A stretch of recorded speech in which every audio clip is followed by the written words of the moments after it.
উৎপাদন করতে গেলে আমাদের কিছু ভূমির ব্যবহার করতে হয় কোন কোন ক্ষেত্রে ভূমির ব্যবহার সীমিত, কোন কোন ক্ষেত্রে ভূমির ব্যবহার একটু অবারিত ভূমির ব্যবহার করতে হয়। মৎস্য সেক্টরে তাই আমাদেরকে ভূমির ব্যবহার করতে হয়। এখানে যদি আমরা মৎস্য সেক্টর মৎস্য উৎপাদন বাড়াতে গিয়ে ভূমির ব্যবহার করে ফেলি, সেটা আমাদের বাংলাদেশের সীমিত ভূমিতে আমাদের বসবাসযোগ্য ভূমির প্রয়োজন আছে, ক্রপ সেক্টরের জন্য খাদ্য উৎপাদনের জন্য ভূমির দরকার আছে।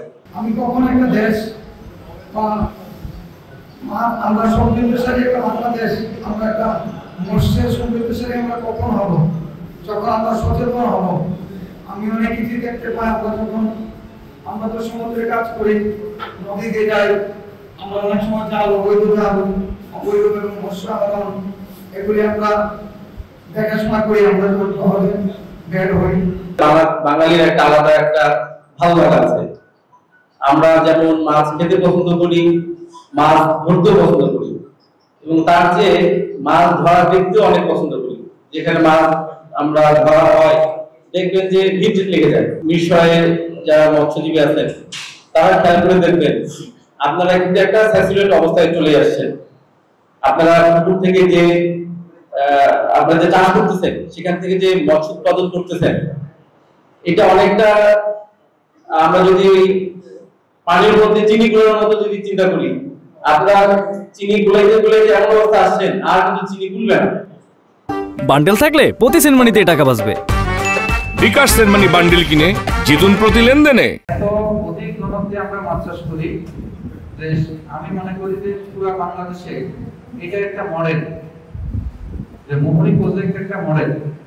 এবং আমাদের যে উৎপাদন, মাছের উৎপাদন, এই ক্ষেত্রে আমরা যে উৎপাদনটা করি 54,000 মেট্রিক টন আমরা কন্ট্রিবিউশন করছি নিয়ারলি। তো আমাদের এখানে যদি আমরা দেখি, এর মধ্যে 6 ভাগের 1 ভাগ আমরা নিজেরা ভোগ করি বিষয়।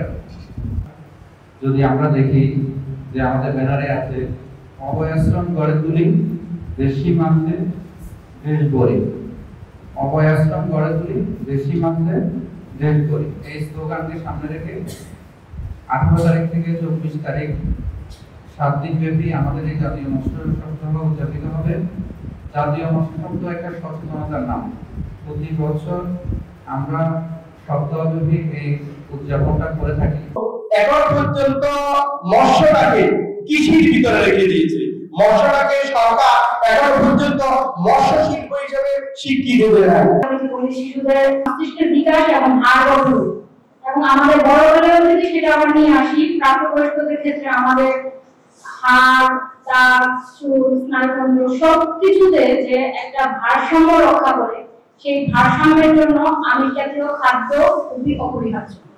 এই যে হচ্ছে বিশাল আমাদের জনগোষ্ঠী, বাংলাদেশের তুলনায় আমাদের জনসংখ্যা অনেক বেশি, তাদের আমিষের ঘাটতি পূরণে আপনারা যারা সামনে আছেন, আমার মৎস্য চাষী, সম্মানিত মৎস্য চাষী বলবো, আপনারা কিন্তু বিশাল ভূমিকা রাখছেন।